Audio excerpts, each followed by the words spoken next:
tonight. Caitlin Clark receiving some hardware at the ESPYs tonight in Los Angeles.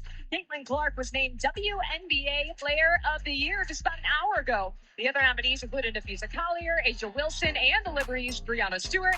Caitlin also won an ESPY back in college for Best Women's College Athlete during her time at Iowa, and also...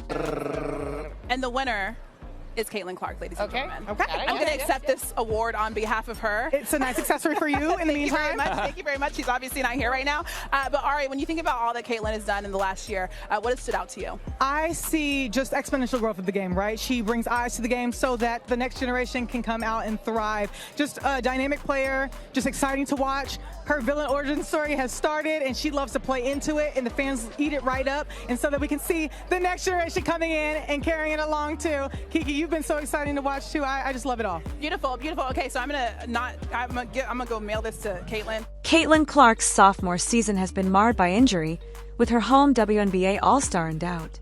Could physicality be a factor? While the Indiana Fever and New York Liberty warmed up in the final 10 minutes before tip-off Wednesday night, fans formed a semicircle in the crowd near the tunnel. Caitlin Clark stood among them to sign a few items before joining teammates on the court in a full black sweatsuit. Clark was out with a right groin injury after tweaking it late in the prior night's win over the Connecticut Sun in Boston. Her status for this weekend's All-Star events, including her first three-point competition and leading Team Clark, is in doubt. Fever head coach Stephanie White said Clark had an MRI, and there hasn't been any discussion beyond tonight in New York. Caitlin and her team will make decisions when it comes to All-Star, White said before the 98-77 loss. And for me, it's a big deal for us to have All-Star in Indianapolis, and of course, with Caitlin being a focal point of all of that. As a coach of the Indiana Fever, it's not a bigger deal than our long-term season, but All-Star is also part of the fun. These are conversations that Caitlin will have with her group. I probably won't be a part of those, but we're going to support her no matter what. The team listed Clark as questionable on its first availability report of the day and ruled her out ahead of its arrival at Barclays Center. White said the decision came after seeing the imaging. Anything that we're talking about day to day is always good news for me, White said. But that's a layman's viewpoint. Clark's potential absence puts a damper on what was primed to be an explosive all-star in her WNBA home city, where she is serving as the de facto chair.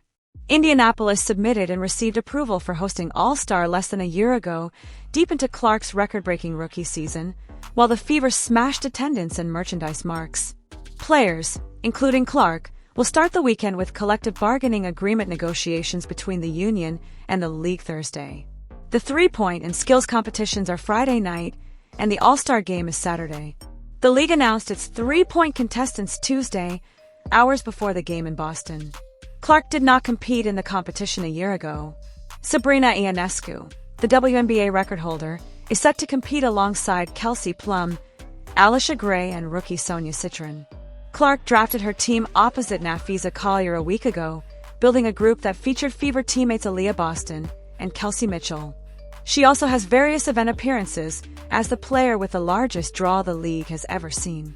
White and Fever teammates said their first concern, in the less than 24 hours since the injury, has been keeping Clark's spirits up. Clark injured her groin in the final minute of Tuesday's game and was visibly upset in the aftermath, slamming her head into the stanchion and growing emotional on the bench. Anytime you're injured like that, it's frustrating, Sophie Cunningham, who dealt with an ankle injury earlier this season, said pregame. It's not just physically, it's a mental toll. Being in rehab, when you're injured, you're in the gym way more, and it's way harder than when you're healthy. We're just trying to keep her positive. It is the fourth injury Clark sustained this season, White said, to her understanding. It's not a re-injury as much as a different kind of injury in the connected area of the body. Clark sat out the team's first preseason game with quad tightness and played the next day when Indiana hosted the Brazilian national team at her alma mater, the University of Iowa. After the Fever dropped to 2-2 on the season in a tight loss to New York, Clark hit the bench for 5 games with a left quad strain. Her return lasted 5 games before she missed time in late June with a left groin injury. The game against Connecticut was her 4th back in the lineup. Being injured and continuing to have setbacks is frustrating mentally and emotionally, White said. Oftentimes, being injured is isolating. Before this season, The last injury Clark sustained was in high school. She did not miss a single game at Iowa, nor in her rookie season.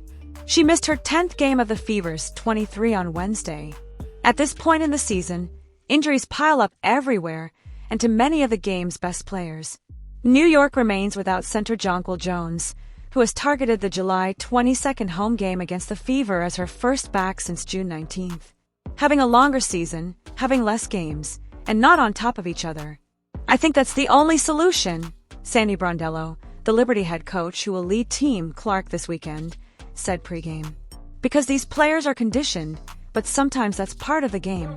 And yeah, so hopefully, maybe in the future, we'll have a longer season and less games in a week. The number of games increased again this year while the footprint of the season remained the same. The playoffs will also be more of a grind with a best-of-7 series awaiting in the WNBA Finals. Brondello said muscle injuries might be a load thing, but many injuries are just bad luck too. In Clark's case, the defensive intensity she sees nightly could be a significant factor.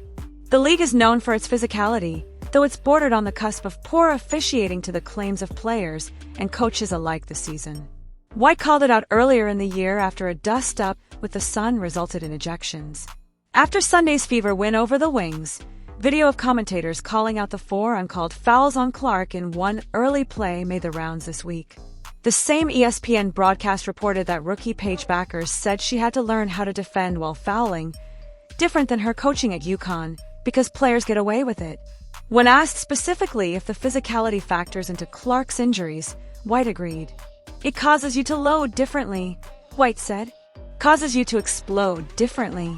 It causes you to accelerate and decelerate differently. It's not the free-flowing movement that we want to see when it comes to freedom of movement. And I think all of those things at times, while it might not be one blow or another over time, can contribute to that. That's why freedom of movement is a huge emphasis from our coach's standpoint when we have conversations at the league level. And now, it's unclear if Clark's movements this weekend will involve launching 3-pointers and even 4s on the court or sitting on the sideline, watching as a fan. Yeah, you never want to see a player get injured, and a player like Caitlin and coming back has had a few injuries this year. She's a great player. It would have been good for our craft to see her, but hopefully they get to see her after post All-Star. We get to play them again. As for the All-Star, I'm excited to get to know her a little bit. I think that's the part of the All-Star. It's going to coach players that you haven't coached before and get them to know them a little bit and enjoy the whole celebration. The Michael Noticed or Jordan heard about it, parallels. but during the game, Caitlin got honored as the WNBA Player of the Year in the ESPYs. Just what does it mean to have her impact so far? I mean, there are a lot of really good players in this league, and she got honored as the best player in the league by the ESPYs. Yeah, I mean, obviously she continues to get new awards. She continues to break barriers. She continues to do things that we haven't seen before. I mean, obviously you think about the Stewie's MVPs of the league, and championship winners, and Asia's MVPs of the league and championship winners, and of course Sue Bird, who was sitting in the building today. And Caitlin is so fortunate, as well as all these guys, really. I mean, that they don't know anything any different than the WNBA. Right, like they've seen their idols play. They work their asses off to get to where they are, and to be able to be honored, whether it's the ESPYs or whether it's league awards or whether it's All-Star or whatever. I just think they continue to then lead the way for the other young players that are watching. So we're proud of Caitlin. An ESPY's a big thing, and we're going to continue to support her. But at the end of the day, for our team and our group, yes, we have momentum. Yes, we have one of the greatest players in the game, but collectively we got to put it together, and we've got to continue to lean on one another and be better.